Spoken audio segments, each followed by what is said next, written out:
This is where we're going to be talking about liquidity. All of your money is valuable. The money in your pocket, the money in the bank, the money on your credit cards, the money on your lines of credit. How can we leverage these things and use them to our benefit? Folks, we're not the folks that are going to tell you to cut up your credit cards and that credit cards are evil. I'm here to tell you that you want to learn how to use your credit cards as everyday. Debit cards are emergency money. What? Debit cards are emergency money. Credit cards are for everyday use. And when you're with the P.I.L.L method, you learn why that's true. Now, I'm going to give you just a quick example of what we're talking about here. Listen, when you use your debit card, you're using your cash. And I'm trying to tell you that cash is not king here. A wise use of somebody else's money is king. Cash is not king. Here's what I mean. When you spend your cash and you understand opportunity cost, you can also invest your cash if you've already spent your cash. Your cash is your seed money.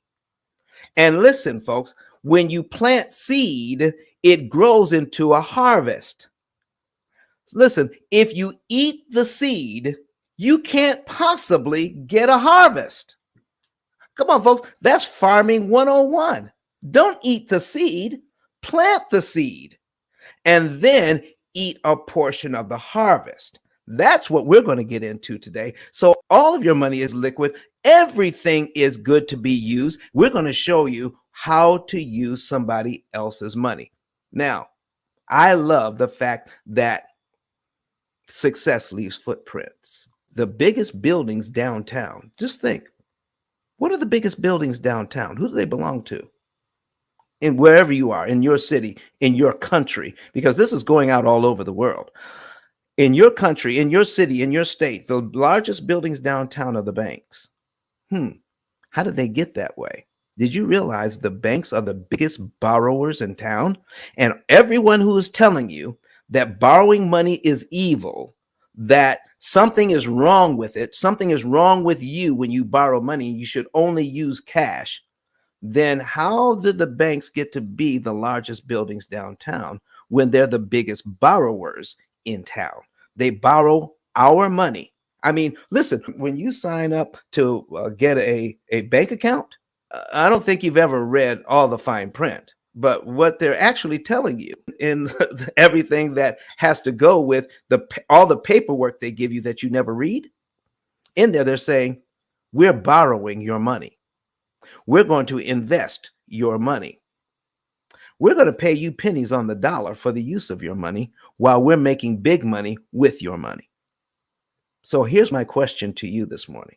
Is it possible that we can learn a few lessons from the bank, borrow their money, get a big old benefit for using their money, and pay them pennies on the dollar for the use of their money? You better believe we can, because what's good for the goose is also good for the gander. That's what we're going to be talking about here. Listen, the last thing I want to talk about this morning before getting into some other examples is Albert Einstein called compound interest the eighth wonder of the world. So I say amortized interest must be the ninth, because it makes way more money than compound interest. Banks make amortized interest in order for them to pay compound interest. And here's the formula that amortizes your loans that makes them so doggone expensive. Here's the formula. I don't completely understand it, and I'm not going to get into the formula. Here's what I want to talk about this morning. If they have a formula or an algorithm to charge us all of this money, my question to you is, where is your algorithm? Where is your formula to cut interest cost? No, they want us to use a calculator. They want us to use a pencil and a pad, and then scribble these things out to try to beat them at their own game when they know all the rules. Folks, I'm going to ask you this morning, have you ever had a class on how amortization actually works? Have you? If the answer is no, then you're playing a game you don't have the rules to.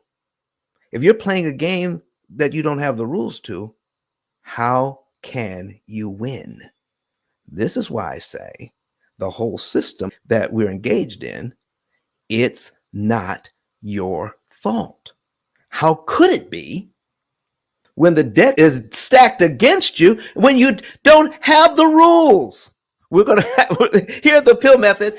Our whole goal is to make sure you have all of the rules so that you can win this game. Not only be able to purchase your home, not be able to purchase your education and your children's education, not only that you can amass wealth, but enough wealth so that it can be passed on to your children's children. And we're going to start today. But Don has some valuable information that can contribute to the quality of a person's life. And it only costs you a few dollars. It's his book. Why not get that? I'm going to go through the P.I.L.L method myself with some of my investment properties. So I'm going to link up with Don, and then I'm going to sit down with him, show him my investment portfolio, and see how I can eliminate interest.